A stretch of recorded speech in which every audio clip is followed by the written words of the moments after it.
These are some of the challenges that we get when we visit places unexpectedly. They assume everybody is as tall as they are. Then they put the podiums.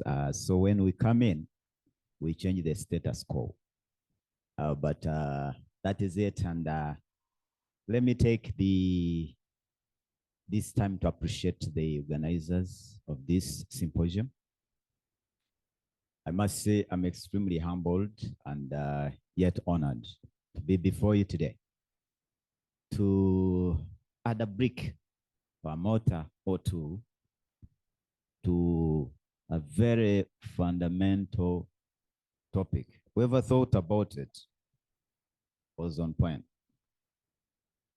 And particularly in an era of this nature, whereby actually what happens, we tend to point fingers at who could have contributed to this. And we end up into that cobweb complaints on who is responsible. And this leads me to the topic of today. But before I say it, I would like to appreciate the previous presenters because they actually did justice to my presentation. That's why you will not see me with a slide on the screen, because much of the work that I thought I would have talked about is embedded therein. But for the purpose of records, if you need it, I actually have it. So I was prepared. But because of time, let me just dive into the presentation as it is. Whoever thought about my area, I don't know whether they chose it because of me being one or they thought I'm an expert in that. But just to re-echo it as they've said it, I'm going to talk about person living with disability in a sustainable democracy. I don't want to go into the gymnastics of definitions. You're all students. I'm sure those two variables are common to you. One, person with disability, and democracy. But what is relevant today is not the occurrence of those two concepts. There is an added third variable called sustainability. Actually, these people are thinking and they are assuming that actually persons with disability are actually well. There is democracy. And therefore, what is important now is to ensure that we sustain it. But now I will dive into the interrogation and the validity of the statement. Could it be true? If not, where is the problem? Then, what can we do to ensure that we get sustainable democracy? One of the previous presenters actually highlighted about the definition. My elder brother, mentor, Commissioner Chateka, is one gentleman who taught me how to speak in public. Yeah, you will realize some of you in some of these international days, when he's the MC, I'm the co-MC. National days, you know, so he trains me how to speak. So I have very much respect for him. He defined democracy. In brief, government of the people, by the people, for the people. I don't know whether we have political scientists in Chambogo, do we? Oh,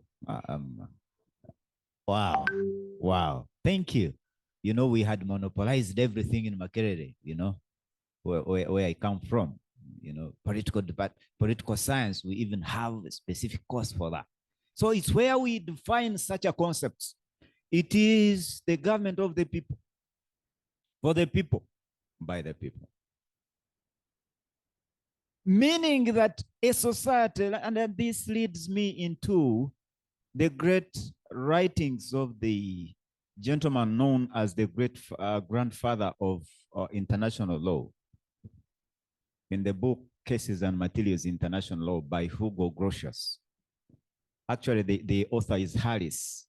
But there is a statement of the gentleman called Hugo Grotius, who is considered the grandfather of international law. He made a statement saying, there will never be law without a society.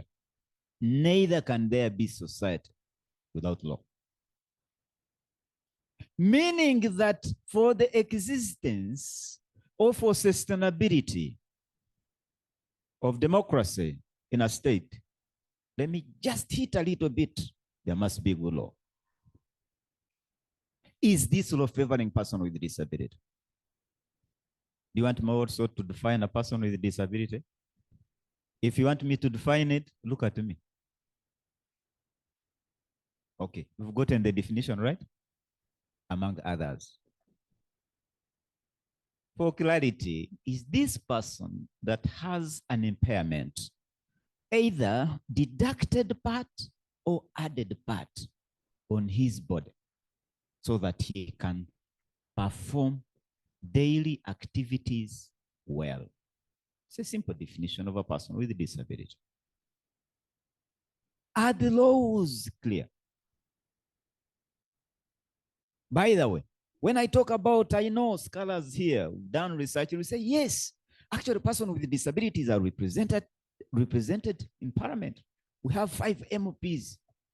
Yes, how many MPs do we have in total? 300 and what? 500 and something. We have 5. That is democracy you're talking about, and you want us to sustain it. Yes. You know, every LOC1, there is one representative, 9 members, 1. Even in some villages, none. Why? Chances are high that even the person who would have represented them has not gone to school. That is what you want to maintain and sustain as a democracy. Stigma is killing them. Let me tell you, it's real. I'm speaking from the personal perspective and experience. I'm Dr. Naboth. I have close to 60 degrees, PhD inclusive. But let me tell you, I would be in a society somewhere. One person makes a statement and I'll forget all those crowns on my head. Why? Is the society aware that I'm a person like you? And that is what you want me to sustain? These are intriguing questions that must be interrogated if we are to go with the third concept that I talked about, sustainability. All these things that we talk about, all these good representations we make on slides are all assumptions. But when we go on the ground, is it what is on the ground? You're here, Chambogo University.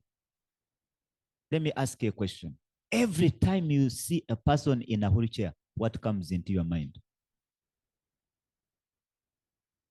That is what you want us to sustain?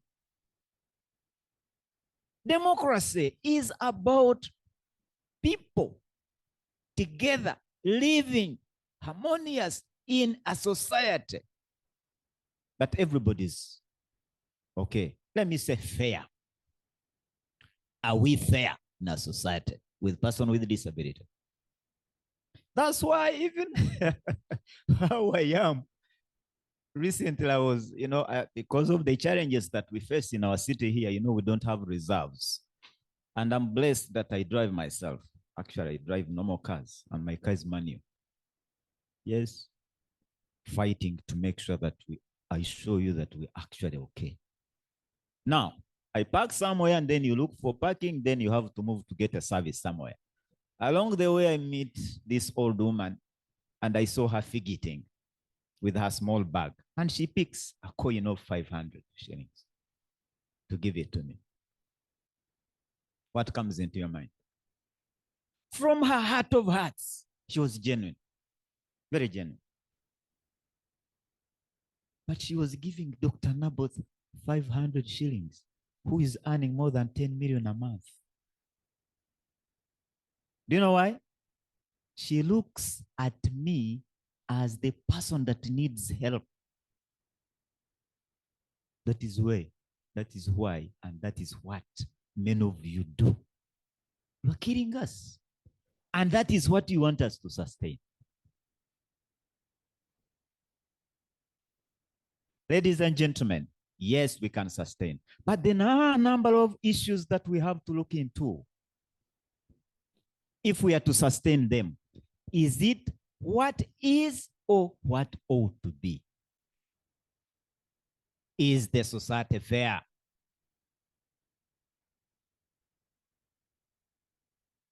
Is it fair? So that we can sustain it. Stigma, I've talked about it. Segregation. Let me ask you, recently I got married. I'm actually 14 days married. And I'm still counting. The ring is here. Now, let me ask you from that perspective, if I come to beg your daughter to marry him,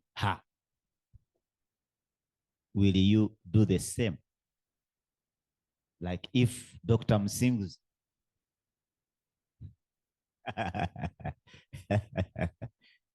came to your home to ask for a hand of marriage, would you do the same thing?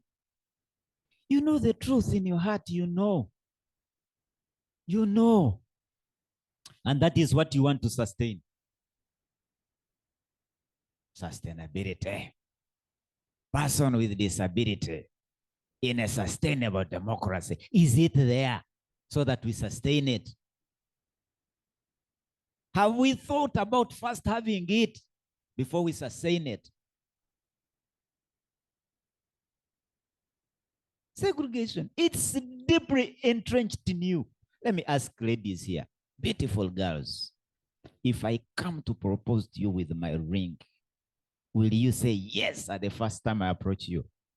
Than if Dr. Musings came here. Exactly. I have a good answer from the audience. A lady said that I pray about it. But you see, she is creating a space of saying no or yes. Yes, in a sense that she wants to establish. Oh, is Dr. Naboth? Okay. Lecturer at Makerere University. Okay.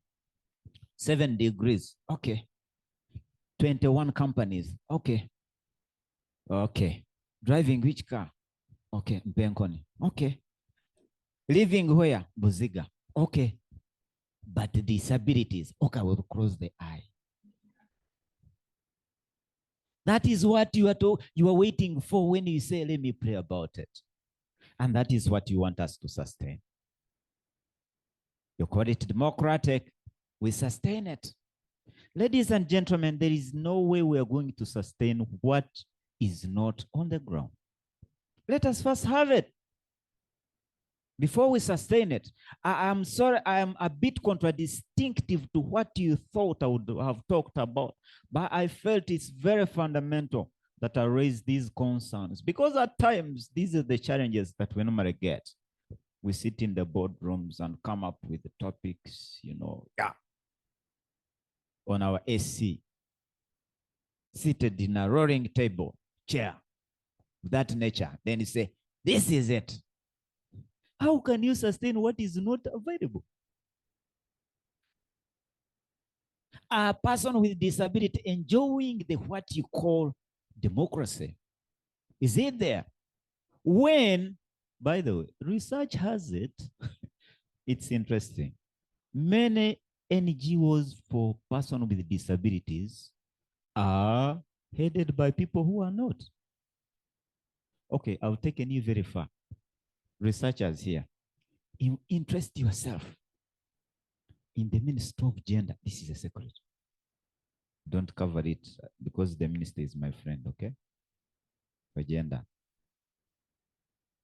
How many people with disabilities are in the Department of Disability at the Ministry of Gender, Labor and Social Development? That is, you just go and do research. Out of 110, there are 2. There? That is what you want us to sustain. Democracy. In the university here, there is government affirmative action. I'm sure, right? Thank you. How many people have been admitted here and failed to study because of the nature of the infrastructure? They get retakes and fail. And you know what you do? They're not serious.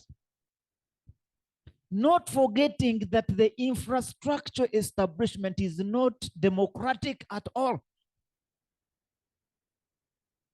I will never forget when I was enrolled in Makerere University, that is 1999, as my first year, as a first-year student. One of my biggest challenges was lecture allocation. Some of you are conversant with Makerere. I was admitted to do Bachelor of Arts in Social Sciences.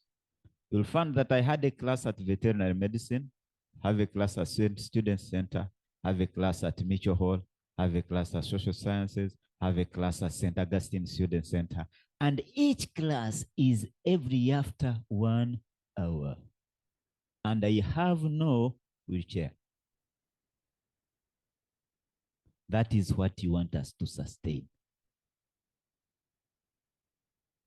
Imagine, by God's grace, after 1 semester, I got a wheelchair. Still, it was not enough. I had to rush. And one of the classes that I used to attend had close to 360 students in a small room. Entering in was a struggle. Thank God I had friends who would jump in quickly, book a space. By the time I enter, there is an empty space beside them, then I sit. But is it sustainable? You miss one lecture, second lecture, 4, 5, 6, 7, 10, get a retake, you go back. They are not aware that you actually exist. That is what you want us to sustain. Infrastructure. So all said and done, yes, the topic is good. Very good. Person with disability in sustainable democracy. Yes, it would be good had we had it.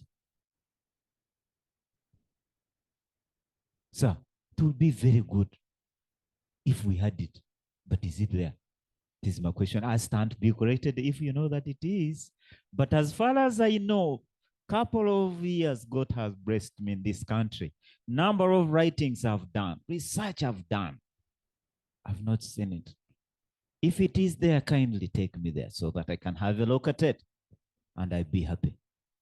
And we'll present it better. Happy with joy that we can actually have it. By concept, it's a good one because we have a component that we normally talk about in our fraternity. We say nothing for us.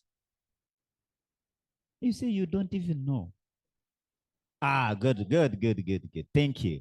Nothing for us without us. That is what we are talking about, democracy.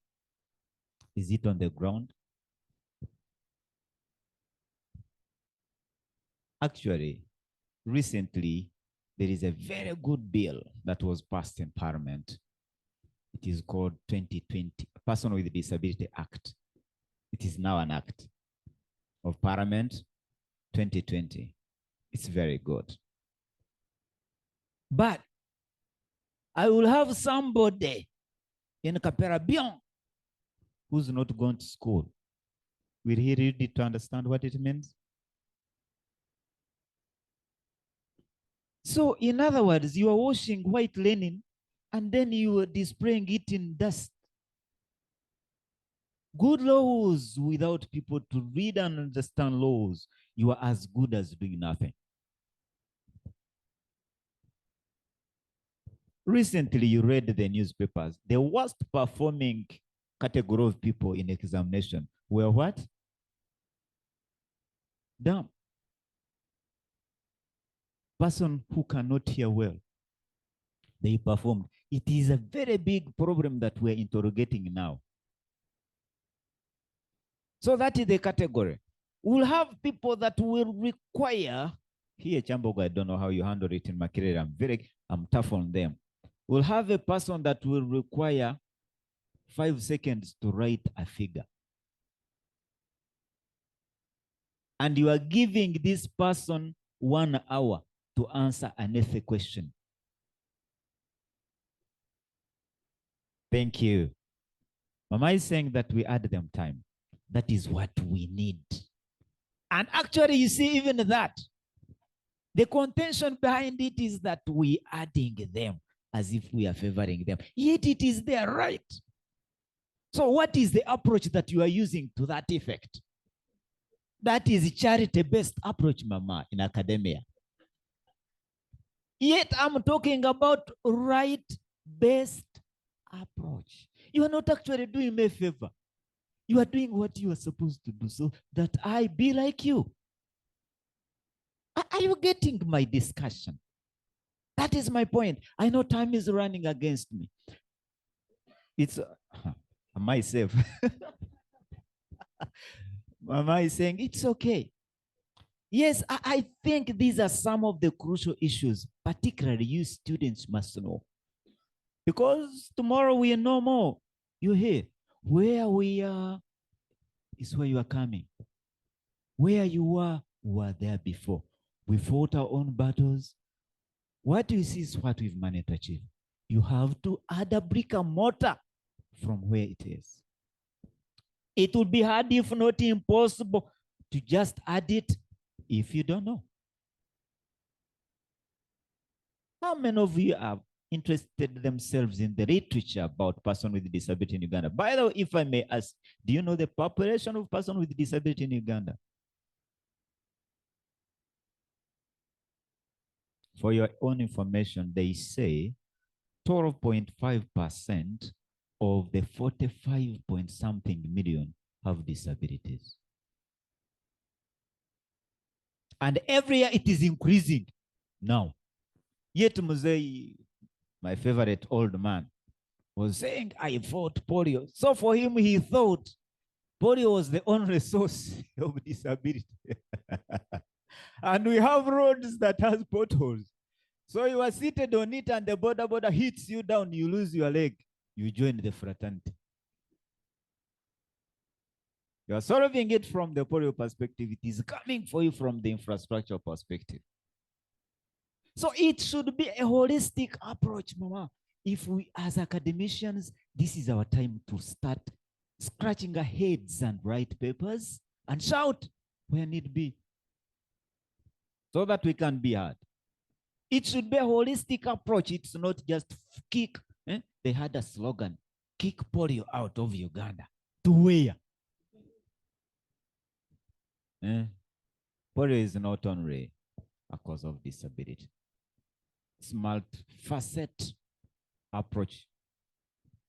Factors are very many that may lead into that.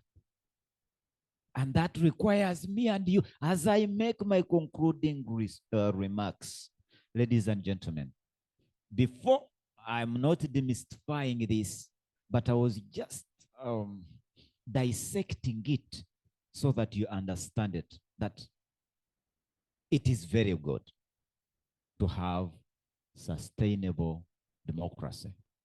That is, if it exists here. But my question was, is it there? If it's not there, it's unfortunate. If it's there, let us sustain it. But how? It's your role and my role to sustain it. How? How do you look at me, even when I'm before you? I thank Chambogo University. You know, when I was coming here, I parked on the other side, but there is a ramp, you know, if I had a wheelchair, I wouldn't have struggled. I would have strolled in with my wheel, and we call ourselves wheelers, those people who sit in wheelchairs. So we are trying to cover up the other one and say, a wheelchair. No, it's a wheel. What will is your definition. For me, you know it is. So I thank Chambogo University so far. You see, even here, look, even if I was to come on the platform here, I will roll my wheel here and I speak to you and you listen to me. Yet I'm seated in our chair. It's your role and my role to ensure that what ought to be is achieved. How? How do you look at me when you meet me? What do you do? Those are the words of my mother. This lady said, a handsome gentleman. This lady on my right. Those were the words of my mother when I was young. But 90% used to tell me this. You will never get married. You will never go to school and study. You will never get a job. You will never, everything was never, never, never, never, never, never, never, never, never. Until my mother, who used to tell me those things, and every morning I would go back to her. They have told me I will not marry. What is it, Mama? Why, how come?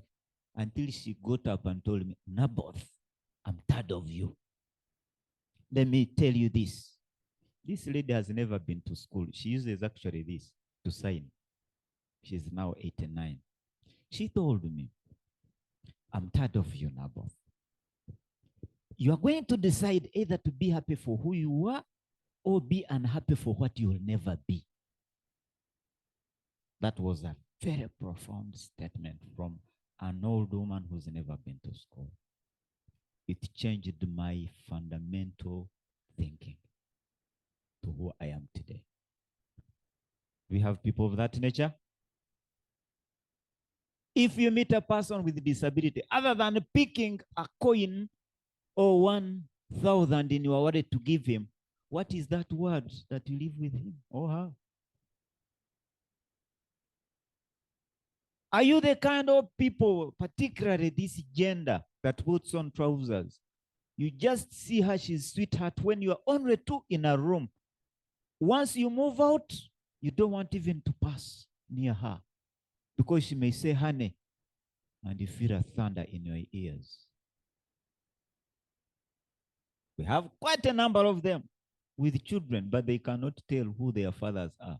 Because immediately after that satisfaction, you will never see that guy again. That is the society we are in. And you want us to sustain. Let me end here by making this statement. It's your role to create the society that you want to see. In other words, be what you want to see. Be what you want to see. Relate it with our topic in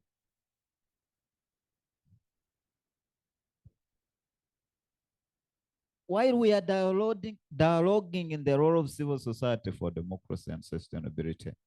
Bring it down with a person with a disability in that society in line with democracy, and we sustain it. Can we sustain it? Question number one. I'm leaving it to you. Do we have it? Question number two. How can we sustain it? That is question number three. Then the last question, then what? With the interrogation of those four questions, I'm very sure as academicians and students, let us not be theoretical. Let us be practical. When I talk about theorism, I'm talking about people who talk about things or who have things in their mind, yet they do the contradistinctive. I beg to end here. Say, is it good afternoon? Thank you very much for listening to me.